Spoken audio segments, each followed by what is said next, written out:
교재 6235페이지 한쪽 가로 2번 바벨론을 멸하시는 내용입니다.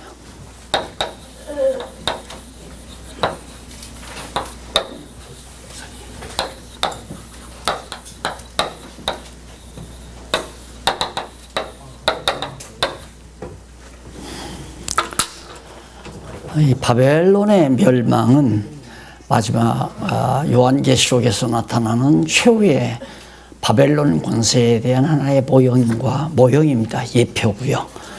그래서 이 다니엘서는 요한계시록과 아주 밀접하게 관련이 있는 걸 알 수가 있죠. 3장, 4장은 3장에서 5장까지인데 3장과 4장은 4장 3절까지예요. 3절까지는 바벨론 왕국의 타락상, 바벨론이 얼마나 타락했는가.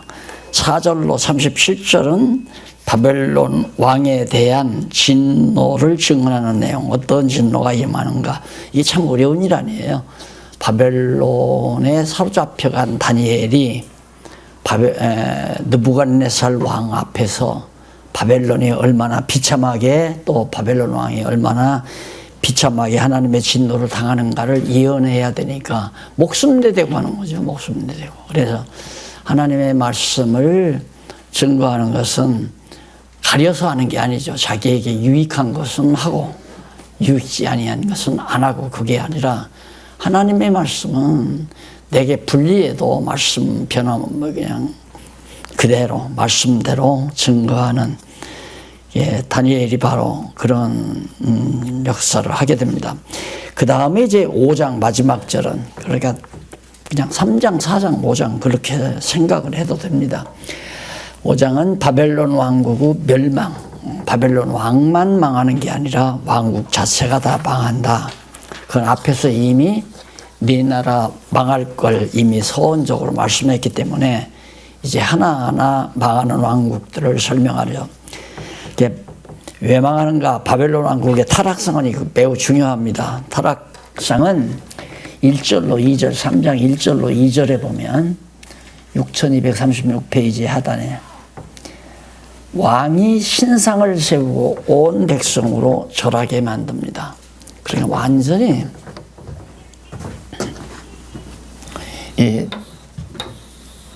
황금머리라고 했잖아요. 황금머리.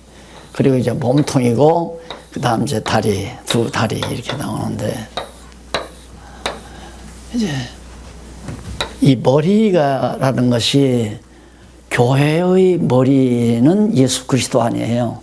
그런데 세상 나라의 머리는 바벨론입니다. 그래서 마지막 이제 최후에 가서, 요한계시록에 가서 하나님께서 세상 나라 변하시고 그리스도의 왕국, 하나님의 나라를 최종적으로 세우실 때 그걸 바벨론 권세라고 그래요. 바벨론 권세. 음료 권세를 말하는 거죠. 그러니까 바벨론 권세는 정치 세력 권력과 그다음 종교적인 그 권력을 다 쥐고 있는 거예요. 그게 바벨론은 완전히 우상나라죠. 우상의 나라. 바벨론 느부갓네살이 자기 신상을 만들어 놓고 여기다 절하라. 그게 하나님 노릇을 한 거 아닙니까? 그걸 그 바벨론을 그래서 음료 권세라고 그래요. 그 음료 권세가 다 세상 나라를 다 지배하는 겁니다. 그래서 마지막 요한계시록에도 보면 이제 음료하고 그다음 짐승하고 이렇게 막 놀아나죠. 그래서 처음에는 음료 권세는 종교 권세입니다. 쉽게 말하면 종교 세력, 바벨론 세력이죠. 이런 권세가 짐승을 타요. 짐승은 세속 권세예요. 세속적인 권세. 그런 세속적인 권세 짐승을 음료가 타고 이제 행동을 해요. 그러면 음료는 종교 권세가 세상 권세를 지배한다는 거죠. 그걸 하고 싶은 것이 지금 로만 캐토릭 아닙니까? 그럼 로만 캐토릭의 그 주장에 모든 종교가 다 지금 이렇게 다 지배하게 되어 가는 거예요. 그래서 종교는 하나다. 다만 가는 길이 다를 뿐이지. 그래서 종교다원주의라고 하는 것은 바벨론 세력을 만드는 하나의 사상적 기초가 되는 거죠. 종교다원주의라고 하는 건. 그런데 지금 기독교 안에서 종교다원주의를 다 용납하는데요. 뭐. 그래서 불교하고도 다른 뭐 이방 종교들하고도 다 연합사업하고 기독교도 같이 합류해서 하고 하는 것들이 결국 종교다원주의에 대한 사상 때문에 그렇게 되는 거거든요. 그것이 이제 음료 권세, 즉 바벨론 세력을 만들어가는 우상종교, 우상국가를 만들어가는 하나의 이제 사상적 기초가 되시는 겁니다. 그래가지고 마지막 때에 가면 이 권세가 너무 세니까 짐승, 바벨론 권세가, 그 음료 권세가 너무, 왜? 온 세상을 다 지배하니까. 다 지배하니까 음료 권세가 종노릇을 해요. 음료 권세가 아니라 짐승 권세가.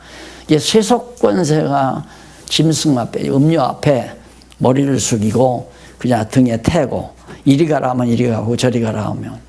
그래서 종교가 세상 나라를 지배하는 때가 바로 마지막 시대입니다. 그 마지막 최후의 시대. 그러다가 이제 세상 나라, 세상 권세가 속성하잖아요. 짐승 권세가. 음료를 자기 등에 태우고 종노릇이나 하려니까. 그러니까 시기를 봐가지고 짐승 권세가 음료 권세를 업어치게 해버려요. 그래서 완전히 패망시켜버리고 짐승이 최종 승리를 합니다. 그것이 칠두식각 짐승으로 등장하는 거죠. 그때 믿는 자가 하나도 없고 완전히 짐승 권세가 온 세상을 완전히 지배하는 그런 시대가 바로 마지막 최후의 주님 오시기 직전의 그 모습이죠. 그때 이제 예수님이 나타나셔서 그 짐승, 칠두식각 짐승을 덜미 잡아서 그냥 부적행에다 집어넣고 하나님의 나라, 천년왕국을 예수님께서 세워가잖아요. 그런 프로그램으로 이끌어가는데 그것에 대한 하나의 모형적 세력이다. 이 바벨론 세력이. 금우상 만들고 그 다음 자기가 온 세상 정치적인 세력도 장악하고 자기가 종교적인 하나의 우두머리도 되고 그러니까 교회 머리가 예수님이듯이 세속 권세의 우두머리 역할을 바로 이 음료권세 바벨론 세력이 그것이 이제 요한계시록에 다시 나타난다 이 말이에요. 요한계시록에 음료 권세가 온 세상 권세를 다 지배하니까 세상 권력의 머리가 된다는 얘기예요.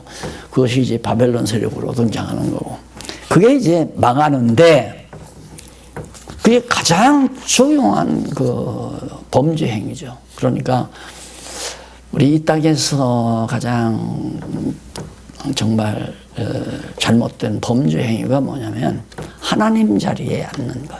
인간이 하나님의 자리에 앉는 것. 그것만큼 정말 배도자는 없는 겁니다. 머리의 자리에 또 앉는 것. 그래서 사람들은 계속해서 많은 사람을 지배하고 다스리려고 그러잖아요. 그 하나님 노릇하려고 하는 거거든요. 교회를 세워도 왜 개척을 해서 막 큰 교회를 하려고 하나 많은 사람들을 자기 수하에 놓고 다 지배하고 다스리고 싶은 그 욕망 때문에 그게 얼마나 하나님 앞에 무서운 죄인가를 모르니까 그러는 거죠. 이게 교인 하나하나가 모두가 다 그리스도의 약물이라고 생각한다면 조심해야 되는데 배고프면 갖다 잡아먹는단 말이에요. 목동에게 100마리를 맡겼어요. 너 내 양 100마리 잘 키워라. 너 매달 내가 싹을 주마. 100마리를 기르다가 배가 고프니까 한 마리를 잡아서 탕을 해 먹었어요. 그러면 주인이 와서 한 마리 어떻게 했느냐? 어물. 아, 뭐 사자가 와서 물어갔습니다. 이리가 와서 물어갔습니다. 핑계 댈 수 있을 거 아니에요. 그 얼마나 무서운 죄. 성도 하나를 실족해 하는 것도 정말 무서운 거고요. 하나님께서 10명을 맡겼건 내가 그런 얘기를 했어요. 예를 들어서 아버지가 아니라 양을 기르는 주인이 100마리를 길러요. 그런데 목동을 모집을 했어요. 100마리 혼자 기르기 곤란하니까. 그래서 서너 명 목동을 불러가지고 한 사람에게는 15명을 맡겼어요. 한 사람에게는 35명을 맡기고 한 사람에게는 50마리를 맡겼어요. 누가 제일 좋겠습니까? 누가 제일 좋겠어요? 50마리 맡긴 게. 이게 좋아요? 이게 좋죠? 거짓말을 지금 하시는 거야. 우리 교회에 15명 나오고, 하나님의 양무리들이 15명 나오고, 35명 나오고, 50명이 나온다면 어느 교회가 제일 좋아요? 50. 참말로. 하는 것이 좋다고 생각하지만은 칠라면 제일 적은 것이 제일 좋아. 할렐루야. 저 제대로 공부했네요, 우리 목사님. 제대로 공부하셨어요. 이 바로 이거예요. 우리들이 지금 하나님의 약물이라고 하는 사실을 잊어버리고 교인이 들어오면 좀 과격하게 너는 내 밥이다 이렇게 이런 식으로 너희들이 많이 나와야 내가 성공한다 그런 식으로. 그러나 정말 하나님께서 창세전에 택한 하나님의 약물이에요. 주님의 약물이라고 생각한다면 15마리도 소중하고 35마리도 소중하고 50마리도 소중한데 노력은 더 들어가고 훨씬 더 들어가잖아요. 15명이. 그러니까 싹은 누가 주냐? 주인이 나에게 싹을 주는 거지 이 양들이 우리에게 싹 주는 게 아니잖아요. 그런데 그렇게 생각을 안 하는 거죠. 그래서 이걸 생각하면 15마리든 5마리든 5마리 길렀다고 해서 월급이 작은 게 아닐 거 아니에요. 하나님께서 주시는 품삯이 싹은 다 3명에게 다 똑같이 주는 거죠. 여기서 이 사람은 풀을 뜯어도 50마리 거 뜯어야 하니까 더 힘들고. 그러니까 이게 좋은 줄 아는데 실상 이 세상에서 목회자 입장에서는 이게 좋죠. 10번도 안 그래요. 그러니까 뭔가 우리가 지금 많이 착각하고 산다는 거예요. 하나님이 그래도 바울이 말한 것처럼 나를 충성되이 여겨서 하나님께서 자기를 종으로 불렀다. 충성은 무슨 충성이에요. 완전히 예수 믿는 사람 잡아 죽이려고 아주 악랄하게 쫓아다니는 사람인데. 그러나 그걸 그래도 하나님은 나를 충성되이 여겨서 하나님의 종으로 썼다. 나를 하나님의 양무리에 목동으로 불러주셨다는 데 대한 감사와 찬양. 그것을 우리가 항상 기억하고 잊어버리지 말고 살아야 되는데 결국은 이렇게 머리 자리에 딱 앉아. 교회 생활을 꼭 교회 내가 제일 높은 사람이다. 바로 그 자리가 머리 자리 아니에요. 그게 바벨론 세력과 같은 거고 그리스도를 대적하는 최후의 대적자죠. 온 세상이 이제 내 거다 하고 바벨론 권세가 최후에 나타나잖아요. 나타나는데 결국 바벨론은 음료로서 나중에 음료가 7도 십각짐승에게 완전히 패배당하고 말고 그다음 7도 십각짐승이 이제는 그리스도를 대적하기 위해서 온 세상을 지배하면서 머리 자리를 뺏은 거죠. 짐승이. 음녀가 머리였는데 음녀 자리를 짐승이 뺏었어요. 그때 예수님이 오신다 그 말입니다. 예수님 구름 타고 재림하시는 이유가 왜? 골리앗 장군이 군대들을 거느리고 다 막 새까맣게 들어왔는데 사울도 못 나가고 다 군대들도 다 철수했잖아요. 이스라엘 군대가. 그때 다윗이 혼자 나가잖아요. 그게 바로 장차 홀로 예수 그리스도가 오셔서 완전히 짐승 권세를 무적행에 쳐넣은 것에 대한 하나의 예표적 사건으로 보시면 틀림이 없습니다. 그러니까 가장 대적을 강하게 해놓고 하나님께서 무너뜨려야 하나님의 전능성이 드러나잖아요. 여호와 하나님의 전능성을 계시하려는 건데 그래서 이제 저런 역사가 나오는데 여기 이제 그 모형적 사건이 바벨론이 망하는 이게 바벨론이 가장 큰 죄가 뭐냐면 자기를 하나의 신으로 만들어 나를 섬겨라 나에게 경배해라 이거죠. 그런데 우리 한국교회는 참 그 부흥사들이 다 버려놓은 거예요. 주요적 목사를 잘 섬기고 대접하는 것이 하나님 대접하는 거다. 이렇게 다 가르쳐 놔서 완전히 정말 종로라는 나는 섬김을 받으려 온 것이 아니라 섬기려 왔다고 하는 예수님의 말씀과는 정반대 생각을 하는 거예요. 그래서 교회가 하나님께서 이런 교회는 무너지게 하고 올바른 바른 교회를 세워가시려 하나님의 섭리. 그런데 사드락과 메삭과 아벤노 다니엘이 거기다 절하겠어요? 안 하죠. 그러니까 그 고발이 바로 이제 느부갓네살에게 들어갔잖아요. 그래서 마지막 4장 3절까지 보면 친구, 새 친구, 거절한 새 친구를 불못불 가운데 집어 던졌는데도 죽지 않고 살아남는 놀라운 역사가 바로 4장 3절까지 나옵니다. 그거 너무너무 잘하는 사건이죠. 그런 것들은. 그러니까 하나님이 보호하신다는 얘기예요. 쉽게 말하면 철저히. 왜? 다니엘과 사내의 새 친구, 유대인 아닌가? 이 유대인 하나님의 백성들, 이들을 벌목불에 집어넣었는데도 그냥 유유히 천사가 나타나서 불목불 속에서도 구출해내는 놀라운 하나의 표적이 나타나는 것이 4장 3절까지 소개됩니다. 그리고 나서 이제 나가보면 4장 4절에서부터 6245페이지 그 내용은 한번 목사님들 그냥 지나가시지 말고 한번 읽어보세요. 읽어보면 자세한 치밀한 내용까지 다 쉽게 말해서 내가 나무 그려드렸죠. 성경 하고 이런 식으로 해서 이제 딱 다니엘 이렇게 나왔잖아요. 근데 읽어보시면은 여기 더 쭉쭉 나가서 아주 장가지까지 해가지고 거기 이파리가 달리고 때는 꽃도 열린 것도 있고 열매도 달린 것도 있고 이거 전부 다 나와 있어요. 더 풍성하고 무성하죠.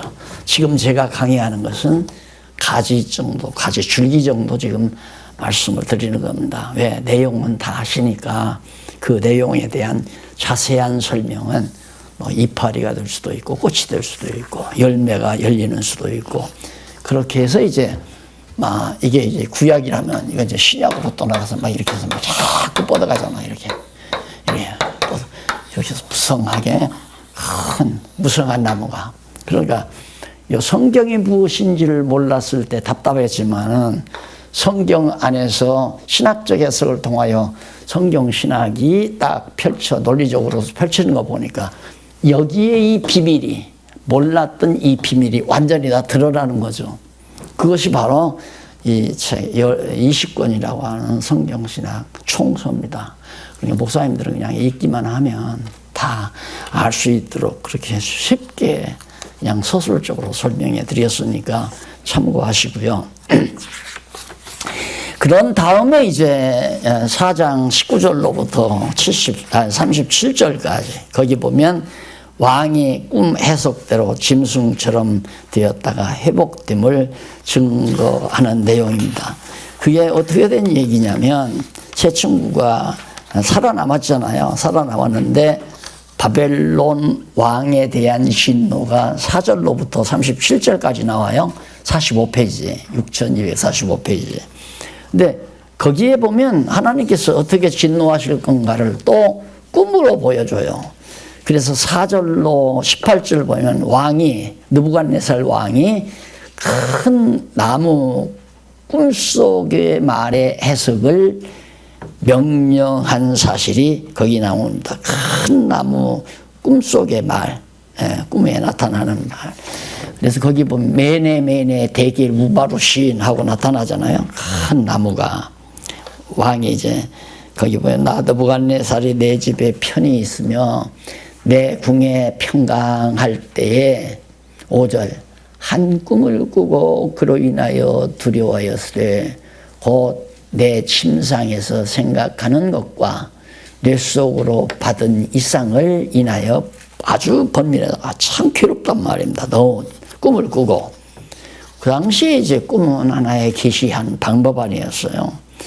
번민을 했는데 6절 이러므로 내가 명을 내려 바벨론 모든 아까처럼 신상을 보았을 때처럼 박사를 내 앞으로 불러다가 그 꿈 해석을 내게 말하라. 해석을 해봐라. 누가 해요? 아무도 못하는 거죠. 그런데 거기 이제 본 것이 뭐냐면 6246페이지 위에서 성경 본문 위에서 일곱하고 13번째 줄 중간쯤 보시면은 거기 나와요. 이상 가운데 또 본즉 한 순찰자 한 거룩한 자가 하늘에서 내려왔는데 그가 소리질러 외쳐 이처럼 이르기를 그 나무를 베고 그 가지를 찢고 그 잎사귀를 떨고 그 열매를 해치고 짐승들로 그 아래서 떠나게 하고 새들을 그 가지에서 다 쫓아내라.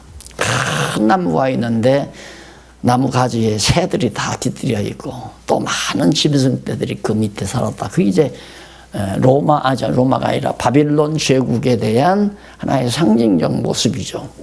이렇게 무성한 큰 나무가 있는데, 이런 나무가 있는데 이 나무 사이에 이제 새들이 머물고 있고 이 밑에는 짐승들이 머물고 있고, 그러니까 바벨론 제국의 치하에 많은 나라들이 의지하고 살고 있었다. 그런데 이 나무 싹 베버리고 다 가지도 치고 이파리도 다 떨어버리고, 그러니까 짐승도 다 떠나고 새도 다 날아가 버리고, 그런 환상을 바벨론 느부갓네살이 본 거예요. 그거에 대해서 해석을 해라 하는 얘기가 나오는 거 아닙니까? 그러니까 15절. 그러나 그 뿌리의 구루터기를 땅에 남겨두고, 구루터기, 바벨론 제국은 망했지만 그 제국에 대한 뿌리는 남아있다. 그러니까 세상 나라의 뿌리는 아직 다 망한 게 아니다. 또 거기서 돋아난다 이거죠. 세상 나라가. 그러니까 하나님께서 남겨놔요. 왜? 악인도 악한 날에 적당하게 쓰시려고 하는 것처럼 악한 세상 나라들도 하나님께서 악한 시대에 쓰시기 위해서 그 구루터기를 뽑아버리지 않고 남겨놓는다 이 말입니다. 세상 나라의 구루터기도. 그러니까 이 세상 나라가 전부 하나님의 주권의 손아귀에 있다라고 하는 것이 믿어만진다면 우리가 내가 세상 나라에 쓰임 받는 대통령이 안 되고 장관이 안 된 게 너무너무 다행하다. 물론 이제 다니엘도 이제 잡혀가 가지고 바벨론의 왕궁의 환관으로 피택받았잖아요. 청와대 무슨 정보 담당자라든가 무슨 청와대 비서실장이라든가 그러듯이 다니엘이 가서 그 일을 했거든요. 그러니까 하나님께서 그렇게 해서 또 하나님의 일을 이끌어가기도 하지만은 우리를 정말 하나님 나라 일꾼으로 부르셔서 쓰임 받는다는 말, 대통령하고 안 바꾸죠. 안 그래요? 청와대 비서실장하고도 안 바꾸고. 그런데 우리가 잘못 생각하게 되면 하나님의 나라에 쓰임 받는 이 행복을 우리가 놓치게 되는 거죠. 그래서 거기 보면 그 나무를, 그 구루터기를 땅에 남겨두고 철과 놋줄로 동이고 그것으로 청초 가운데 있게 하라. 그것이 하늘 이슬해졌고 땅의 풀 가운데서 짐승으로 더불어 그 분량을 같이 하리라. 그 분량을 같이, 그러니까 짐승과 더불어 그 분량을 같이 해나간다. 또 그 마음은 변하여 인생의 마음 같지 아니하고 짐승으로 완전히 마음을 받아 7대를 지나리라. 이는 순찰자의 명령대로요 거룩한 자들의 말대로니 곧 인생으로 지극히 높으신 자가 인간 나라를 다스리며, 이게 요절이라고 그랬죠? 지난번에 아까 내가 요절 읽어드렸잖아요. 이게 하나님께서 당신의 뜻대로 인간 세속적인 나라들을 다스리며, 우리는 그런 기적을 봤잖아요. 아니 문재인 대통령이 어떻게 대통령이 돼요? 택도 없는 소리죠. 그 당시에 보면 도저히 불가능한 얘기예요. 할 수 없는 얘기예요. 그래서 내가 비아냥거리는 얘기로 그 최순실이 동상해줘야 한다고 청와대에다가 문재인 대통령이 최순실 씨 때문에 그렇게 된 거 아니에요. 이런 것들을 우리가 현실에서 눈으로 보면서도 그렇게 생각을 안 한다니까. 하나님의 뜻이 있어서 그렇게 다 세상 나라도 이 사람에게 주었다 저 사람에게 주었다 한다는 것을 우리가 인정을 안 하니까 자꾸만 믿음이, 신앙이 철저하지를 못한 거죠. 그래서 하나님의 말씀대로 다 명령대로 그렇게 다 된 것이다. 자기의 뜻대로 그것을 누구에게 주든지 하나님께서 다 준다. 또 지극히 천한 자로 그 위에 세우사 세우시는 줄을 알게 하려고 그렇게 이 나무 이상을 보게 한 거다 이 말이에요. 그래 이게 다 망해버리고 여기 이제 구루터기만 이렇게 남았단 말입니다. 땅에 구루터기만 이것만 남았는데 이거 보존해라 7대가 지날 때까지. 왜? 모든 세상을 내가 하나님께서 다 다스리고 있고 또 아주 형편없는 낮은 자 거기 보면 아주 정말 천한 자 힘없고 나약한 천한 자를 들어서 높이는 줄을 알게 하려고 하나님께서 이런 이상을 느부갓네살에게 보여주고 실시한다. 그래서 이것은 1차적으로 아까 말한 대로 고레스 아니에요. 고레스는 조그마한 도시국가의 한 왕이에요. 도시국가의 왕. 그게 시장 정도 되는 거죠. 지금으로 말하면. 그가 어떻게 제국의 황제를 넘어뜨리고 이 로마 제국을 다 차지하느냐.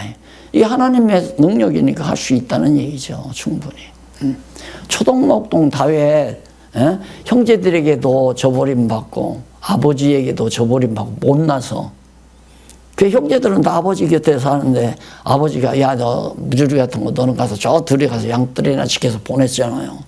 그런데 하나님 보시기에는 그게 마음에 들었단 말입니다. 그것이 그런 다윗의 모습이. 그래서 사무엘이 기름을 붓는데 결국은 아버지 곁에 있는 아들들에게는 하나도 안 붙잖아요.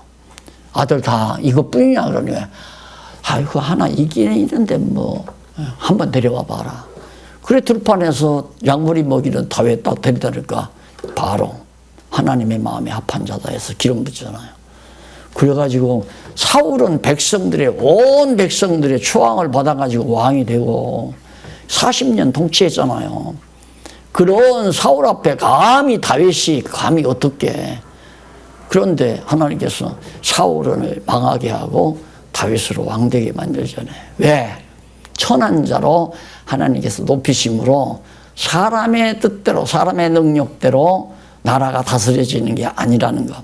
그러니까 이놈의 민주주의도 망할 놈의 주의고 독재주의도 망할 놈의 주의고 독재 사회는 한 영웅 독재자가 나서서 나라를 다스린다고 섭초되는 거고 민주주의는 백성들이 뭐 나라 다스린다고 다 인본주의란 말입니다. 민주주의다 독재. 그런데 우리들은 착각하기를 독재사회는 이건 하나님이 반대하는 거고 우리 대한민국처럼 민주사회는 하나님을 인정하는 곳이고 이렇게 착각하고 산다고요. 아니에요. 세상 나라는 다 인본주의 사회예요. 하나님이 다 주관하는데 인간들이 자기들 잘났다 착각하고 사는 거죠. 자, 그렇게 해서 이제 그런 놀라운, 그래 18절에 보면 나 느부갓네살 왕이 이 꿈을 꾸었나니 나 벨드사사라 너 벨드사사라 저 다니엘을 말하는 거예요. 그 해석을 밝히 말하라. 내 나라 모든 박사가 능히 이 해석을 내게 알게 하지 못하였으나 오직 너는 능히 하리니 이는 거룩한 신들의 영이 그 거룩한 신들의 영이라는 하나님 엘로힘이라는 말이 복수 아니에요. 그 신들의 영이 내 안에 있음이니라. 그러니까 다니엘은 하나님께서 함께하는 줄을 느부갓네살이 알았어. 그러니까 또 좀 알게 해라. 그래가지고 4장 19절로 35절 보면 왕이 꿈 해석대로 짐승처럼 되었다가 다시 회복되는 그런 놀라운 이다. 망하고 완전히 느부갓네살 왕이 짐승처럼 됐다가 다시 총명이 들어와서 사람이 되게 만드시는 그런 역사를 증언하는 내용이 바로 그 37절까지 나옵니다. 그 다음 이제 3번에 보면 6254페이지에 보면 바벨론 왕국의 멸망입니다. 자, 바벨론 느부갓네살이 아주 하나님의 진노를 받았죠. 그런데 이제는 바벨론 왕국이 다 멸망하는 내용이 5장에 기록되어 있어요. 1절로 16절 보면 왕이 잔치 중에 분벽에 쓴 글을 해석하라 함을. 왕이 이제 막 잔치를 크게 배설하고 잔치를 하고 술을 먹고 이제 문무백관들하고 즐기고 있는데 벽에 매네 대길 우바로신 이상한 글자가 딱 나타난단 말이다. 환상 이 벽에가. 그러니까 무슨 뜻인지 알 수가 있어야죠. 그래서 그것을 이제 다니엘 선지자에게 부탁해가지고 해석한 게 매네 대길 우바로신 이 말은 하나님께서 왕의 근량을 달아보니까 근량에 모자란다는 말입니다. 그 말은 바벨론 왕 당신으로부터 시작해서 바벨론 모두가 망한다는 사실이다. 그래가지고 결국에는 그 예언대로 다 이루어지잖아요. 그래 5장 17절로 31절에 보면 해석 후에 왕이 살해를 당해요. 피살당하고 메대 사람이 왕이 됨을 증언하는 겁니다. 처음에 메대 사람이 등장했다고 그랬죠. 그러니까 갑자기 그 해석하고 나니까 살해당한다 이 말이에요. 그래서 난 좀 못된 생각인지 모르지만 자꾸 가끔 그런 생각이 나요. 저렇게 김정은이가 고약스럽게 이북에 있는 교회들 다 저 할아버지가 다 망가뜨려 놓고 얼마나 많은 목사들을 죽이고 기독신자들을 얼마나 살해하고 아주 못된 놈이 혈통을 타고 난 놈인데 저 녀석이 저렇게 들어앉아서 계속해서 막 미사일 쏘 포를 계속해서 쏴대고 공갈 협박치고 서울 불바다 만든다고 난리를 치고 암만 그래도 저는 내 마음대로 되냐 그게. 그래서 저 누구한테 죽어도 제명에 못 살지 이런 생각이 자꾸 들어요.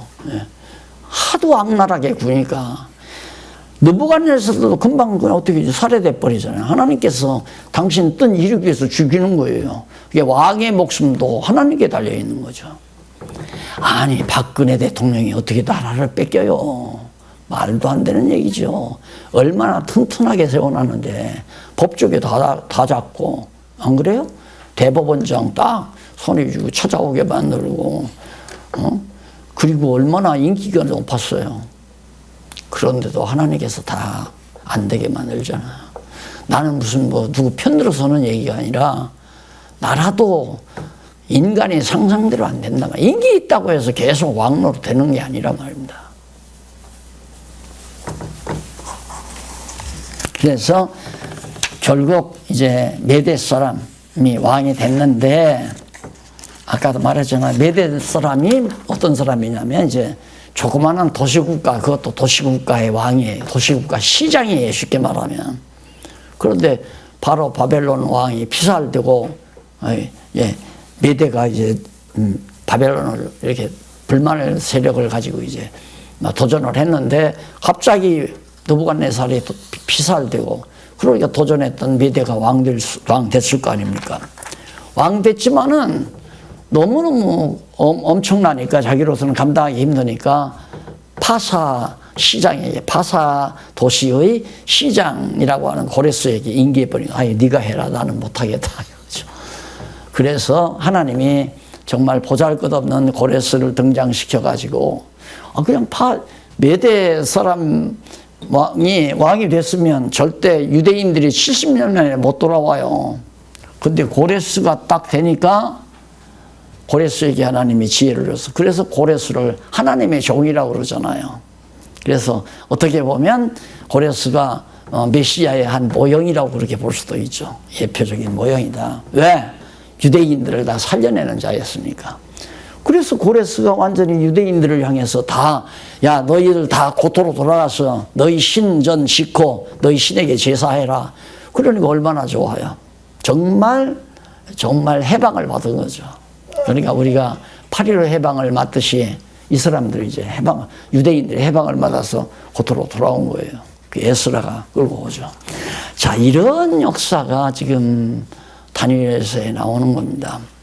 자, 그리고 나서 이제 3번. 자, 얘가 3번이 아니라 가로 없는 2번이에요.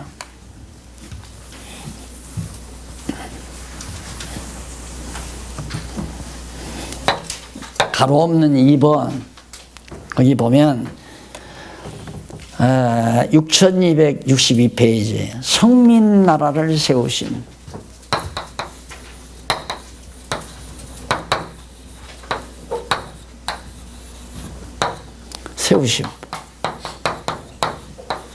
이게 이제 6장에서부터 12장까지입니다. 6장에서부터 12장까지에 이제 이게 나오는데 그 가운데서 이제 6장, 7장은 성민나라 확증과 시리. 성민나라 세우실 것을 확증 언제 시기까지 다 나와요. 그래서 성민나라의 확증과 시기가 6장에서 7장까지.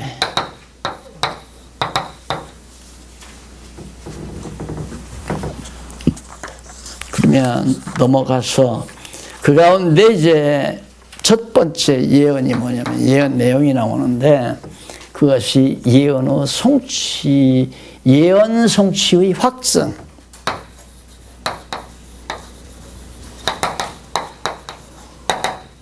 확증. 이게 이제 6장이죠.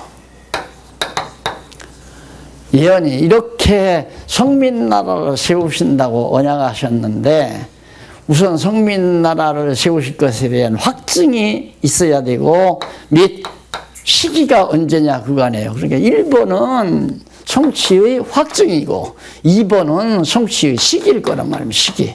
이게 물어볼 것이 7장 아니에요.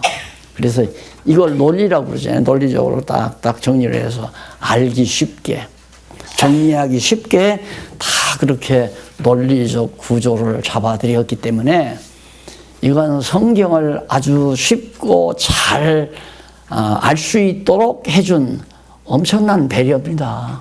사실. 그러니까 이 성경 강론이라는 것은 성경하고 다른 게 아니라 성경은 아까 말씀드렸지만 이 성경은 누구도 몰랐던 거예요. 그냥 부분적으로 요한복음 3장 16절 하나님이 세상을 이런 식으로 여기 조금 저기 조금 조금씩 아는 것뿐이지 성경 전체가 무엇을 어떻게 우리에게 계시해 주고 있는가는 찾지 못하고 그동안 산 거란 말입니다. 그러니까 2000년 교회사로 그런 동안 교회에서 서구교회나 우리 한국교회나 할 것 없이 주일날 가면 오늘은 창세기 1장 3절로 9절까지 말씀드리겠습니다. 그랬는데 다음에 가면 고린도후서 6장 3절로 2절 보겠습니다. 여기서 보고 저기서 보고 저기서 보고 여기서 보고 500페이지 소설책 한 권이 있어요. 한 권이 있는데 소설책을 한 권을 500페이지면 1페이지에서부터 차근차근 읽으면서 이해를 해야 딱 마지막에 가서 아, 이 소설이 뭘 말하는 거다. 이거 알 수 있잖아요. 그런데 덮어놓고 소설책을 딱 보고 자, 오늘은 한 36페이지 보고서 한 서너 장 보고 그 다음 덮어놨다가 그 다음에는 저 135페이지 가서 한 두서너 장 보고 덮어놓고 죽는 날까지 그런 식으로 소설책을 봐야 무슨 얘기인지 무슨 소설인지 모른단 말입니다. 똑같이 지금 과거 우리 신앙의 선배들이 그렇게 성경을 가르쳐 온 거예요. 주부에다가 늘 그래요. 매일 보면 성경 구절이 마태복음으로 갔다가 누가복음으로 갔다가 계시록으로 갔다가 또 요한복음으로 갔다가 고린도로 로마서로 에베소서로 왔다 갔다 정신사납게. 예를 들면 외국에서 서울 관광을 했어요. 관광 가이드가 데리고는 질서 있게 서울 관광을 시키는 게 아니라 데리고는 명동으로 갔다가 저 성북구로 갔다가 한번 저 남쪽 용산에는 용산구로 왔다가 노량진으로 갔다가 그렇게 계속 이리저리 돌리면서 한 달 구경시켜서 보냈어요. 서울 몰라요. 이 다음에 와서 그 사람 서울 혼자 못 다닌단 말입니다. 그런데 제대로 관광 가이드를 하려면 오자마자 남산타워에 올라가서 커피 한 잔 같이 마시면서 타워에서 한 바퀴 돌잖아요. 1시간이면 삥 한 바퀴 돌면서 저기는 동쪽에 성동구라는 곳입니다. 저기 파란 건물 있잖아요. 그거이 성동구 구청입니다. 이런 식으로 이제 저쪽 지금 북쪽에는 저 청와대 파란 기와집 있죠. 저것이 대통령이 집무하는 청와대입니다. 이렇게 전체를 서울 전체를 쭉 주요한 건물들을 기점으로 해서 딱 설명해 놓고 서울을 관통하는 세종로가 이렇게 남대문 끝이 쫙 있는 거 보이죠? 하면서 일일이 설명을 해주고요. 그 다음에 이제 내려와서 자, 오늘은 서울 동쪽을 관광합니다. 다음은 서울 서쪽을 갈 겁니다. 그 다음 남쪽을 갈 겁니다. 그 다음 날은 북쪽을 갈 겁니다. 그렇게 해서 마지막 날은 서울 전체를 한번 우리가 일주하는 방향으로 서울 관광을 할 겁니다. 이렇게 해서 딱 보내면 그 사람 혼자 나중에 와서 충분히 서울 여기저기 돌아다닌단 말입니다. 그렇게 성경을 가르쳐도 그렇게 가르쳐야 하는데 성도들에게 40년 교회 생활을 해도 성경 모르고 산다니까요. 그렇게 영락교회 권사님이었던 한경직 목사하고 같이 교회를 개척한 권사님이 있었어요. 장일호 권사님이라고. 그 권사님이 그렇게 성경을 알고 싶어서 그 영락교회니까 세계적인 대단한 분들이 다 와서 설교하고 그랬을 거 아닙니까? 들어보면 뭐가 뭔지 모르겠다는 거예요. 몇십 년 믿어도. 그러니까 답답하니까 아세아 신학대학을 갔잖아요. 가가지고 공부해도 또 뭔지 모르겠더래요. 그래서 2년인가 다니다 그만둬 버렸대요. 그래서 고민하면서 아이고 그냥 봉사나 해야 되겠다 해가지고 교회학교 저쪽 사당동 쪽에다가 장소 하나를 얻어가지고 영락교회 교회학교 지교를 하더라고요. 지교. 분교. 그래서 학생들을 수백 명 데리고 교사들을 다 밥 사줘가면서 뒷바라지 해가면서 그걸 하는데 얼굴에 기미가 다닥다닥 나이 드신 양반이 얼마나 힘들고 고달프면 그러다가 로마서 강의를 이분이 들은 거예요. 그래가지고 완전히 그냥 그분이 이제 영락교회 권사님들 한 10대분 모시고 7년 동안 성경신학을 공부한 거 아니에요. 그리고서 이 책을 이 교재를 그분이 쓰도록 힘을 준 거예요. 그 권사님. 그러니까 성경은 우리가 뭔지 성경이 이 성취라고 또 썼다. 성경이 뭔지를 그래도 왜요? 회장님 가만히 계셔. 그 성경이 아니라 성취라고 해야죠. 뭔지 모르는데 이거 다 드러내 주셨잖아요. 이렇게 다. 차근차근. 그러니까 쉽죠. 그렇게 해야. 그렇게 성경은 목회하실 때도 창세기부터 차근차근 이렇게 가르쳐야지 로마서에 했다가 누가복음에 했다가 마가복음에 했다가 이러면 완전히 장난치는 거예요. 예를 들면 택시기사가 서울역에 내가 내려서 나 우리 집 분당인데 분당까지 좀 안내합시다 부탁합니다 하면 내가 분당을 잘 모르는 거 싶으니까 나를 태우고서는 분당 간다고 저쪽 어디야 불광동 쪽으로 갔다가 거기서 이제 미아리 쪽으로 건너갔다가 거기서 성동구 쪽으로 갔다가 그 다음 용산 쪽으로 또 갔다가 아유 왜 이렇게 멀어요? 거기가 상당히 멉니다. 그래가지고 데리고 와서 이제 날 분당 따 내려놓고 아니 한 3만 원, 3천 원이면 3천 원이 아니지 3만 원이면 되려면 걸 예를 들어 3만 원이면 될 걸 얼마나 5만 원 내라 이거야. 그런 식이나 뭐가 다름이 있느냐 이거요. 내가 지난번에도 그런 얘기 했지만 목사님들 아직도 여기저기 가르치면 회개하셔야 돼. 여기저기 가르치면 그 사기 치는 거죠. 목사님 여기저기 가르쳐요? 성경 가르치는데요. 에?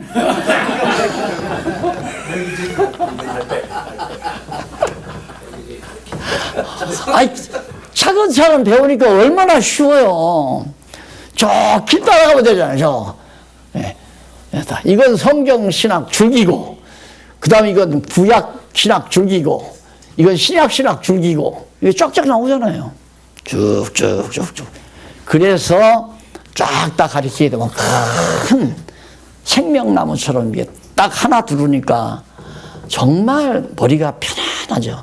우리 머리의 신경 구조가 저렇게 되어 있어요. 나무 가지처럼 전부 연결되어 있잖아요. 그것이 이제 이 뒤에 목줄로 통하는 거예요. 여기 모든 신경 구조가 전부 모아져가지고 이로 통한다 이 말입니다. 그래서 거기서 막 각각 모든 지체로 신경이 전파되잖아요. 두뇌로부터. 그러니까 이 두뇌에서 너 가짜 써라니까 뭐 내 손이 어김없이 가짜 딱 쓰잖아요. 머리가 지배하니까. 그렇게 하나님께서 우리 인간도 그렇게 만들어 놓고 성경도 저렇게 논리적으로 딱 이해를 하면 달달달달 외울 거 없어요. 지난번에 우리 유 목사님 막 와 그거 외우는데 야 내가 그때 하나 감동받은 게 뭐냐면 머리 참 암기 말이 참 좋다. 암기하는 머리가. 그런데 목사님 속상할지 모르지만 암기라는 게 이거거든요. 암기. 자꾸 이렇게 암기는 어두울암자예요. 그러니까 뭘 자꾸 외우면 어두워져요. 머리가. 절대 외우는 거 아니에요. 제가 초등학교 때 참 한시를 1시간당 150개 내지 200개를 써서 암기해가지고 썼던 사람이에요. 그런데 이놈이 죄 때문에 고민할 때 다 없어져 버린 거예요. 하나님이 있는가 그걸 고민하느라고 암기력이 다 사라져 버렸어요. 그런데 암기되지는 게 아니라 논리의 순서를 따라가면 그러니까 예를 들어서 길을 잘 안내를 해서 잘 보고 가면 그냥 가면서 찾아갈 수는 있어요. 이 골목으로 가지, 이 골목으로 가지. 그런데 2발자국 뛰면 쌀가게가 있고 10발자국 뛰면 센탕가게가 있고 이런 식으로 외가지고는 내 집 가려면 수십 개의 가게 이름을 다 외워야 돼요. 어디쯤 가면 전부 선택하기 서 있고 이런 거 다 외워야. 근데 그거 안 외워도 그냥 논리적인 순서를 또 따라가게 되면 성경 전체가 다 머리에 들어오잖아요. 쫙 전부. 그게 이제 논리적으로 정리가 된다는 얘기죠. 그게 이제 머리가 시원한 거죠. 이게 우리가 열받아. 뚜껑 열린다 그 말은 지금 뭔가 진행이 되다가 딱 일이 딱 맥히는 거예요. 내가 이렇게 해야 되겠는데 일이 딱 맥힌다. 그러면 이제 머리에서 이게 정리가 안 되잖아요. 그러면 답답하다. 골치 아파. 이러는 거죠. 이 맥히니까. 그런데 성경을 이런 방법으로 잘 공부만 하면 아주 매끈매끈하게 신경 그 계통이 쫙 길이 나요. 잘. 그러니까 머리 아플 일이 없죠. 골치 아플 일이 없고. 그래서 하여튼 이제 말씀드린 대로 하나님께서 예언 성취의 확증 틀림없이 이루어진다. 그게 6장 내용이에요. 그러면 그 확증을 한번 보십시다. 6장 1절로 18절 보면 방백과 총리들의 음모로 사자굴에 던져지는 장면이 그렇게 나옵니다. 이건 갑자기 다니엘을 이제 높은 자리에 앉혔잖아요. 높은 자리에 딱 느부갓네살 왕이 업적이 크니까 꿈도 해몽하고 아주 영특하고 좋으니까 2인자의 자리에 앉혔단 말입니다. 그러니까 자꾸 꼬셔댄 거예요. 다른 사람은 다 당신 신상에게 절을 하는데 저 다니엘이라는 저 사람은 안 한다. 그래가지고 갔다가 모함해가지고 사자굴에다가 다니엘을 집어넣었잖아요. 그래서 한편 알 수 없이 집어넣으라고 해놓고는 느부갓네살 왕이 너무 아깝죠. 다리오 왕이요. 다리오 왕 때 느부갓네살이 죄송해요. 그렇게 일러주셔야 한다고. 아까 안 했더니 그냥 뭐라고 그러셔가지고. 그래가지고 다니엘이 이제 사자굴에 들어갔는데 다리오 왕이 아까우니까 사자굴을 찾아갔잖아요. 다니엘을 불러요. 내가 섬기던 하나님이 너를 살려두시지 않더냐. 그렇게 하니까 다니엘이 살아났죠. 살아있잖아요. 그게 바로 뭐냐. 다니엘이 예언한 말씀대로 반드시 성취될 것에 대한 확증을 보여주는 거예요. 하나님 여호와 살아계시다는 확증을. 그런 일이 있은 다음에 6장 19절로부터 28절 보면 참소자와 그 가족은 죽고 자기는 살아서 형통함을 증언하는 다윗이 아니라 다니엘은. 다니엘을 참소했던 사람은 죽어버리고. 그러니까 하나님이 죽일 자 죽이고 살릴 자 살리기 때문에 원수를 내가 갚을 필요도 없고 억울하게 당했다고 해서 내가 또 보복하려고 할 것도 없고. 그렇게 보복심 나오는 것은 하나님 안 믿어지기 때문에 보복심이 나오는 거고, 원수가 불려고 오는 것도 마찬가지고, 내가 어떻게든지 이 억울함을 풀겠다고 노력하는 것도 그것도 어리석은 거예요. 그냥 하나님 한 분 여호와 살아계심을 믿고 의지하고 억울하게 당하든 욕을 하든 비난을 하든 상관없이 그거에 다 하나님의 사랑받는 좋은 요소들이라고 믿으면 돼요. 억울하게 당하는 거라든가 남이 나를 욕하는 거라든가 험담하는 거라든가. 우리 젊었을 때는 그거 못 견디잖아요. 당장 막 어떻게 해주고 싶고. 제가 8살 때 말씀드렸지만 너 하나님 봤어 하던 친구는 초등학교 1학년 때 친구니까 친구라고 할 것도 없지만 어쨌든 나나 비슷한 놈이니까 막 속이 터지는 거예요. 내가 지금 야지를 받았으니까. 너 하나님 믿는다며? 그래 믿는다. 너 하나님 봤어? 못 봤다. 그런데 어떻게 믿냐? 내가 바보 됐잖아요. 하나님 있는 것도 모르고 내가 하나님 믿으니까 그런 이론 앞에 내가 완전히 바보가 된 거예요. 와, 이거 그냥 막 주먹으로 패 죽이고 싶고 돌로 내 던져서 까 죽이고 싶고 막 분통이 터지는 거예요. 지금 같으면 웃기는 녀석. 니마 내 눈이 멀어서 그렇지 다 보인다니 마 하나님 계시지 이러고 말죠 내가. 내가 택한 백성 같으면 너도 언젠가 하나님 살아계심을 믿고 천국 갈 거고 아니면 너는 지옥이다니 마 지옥.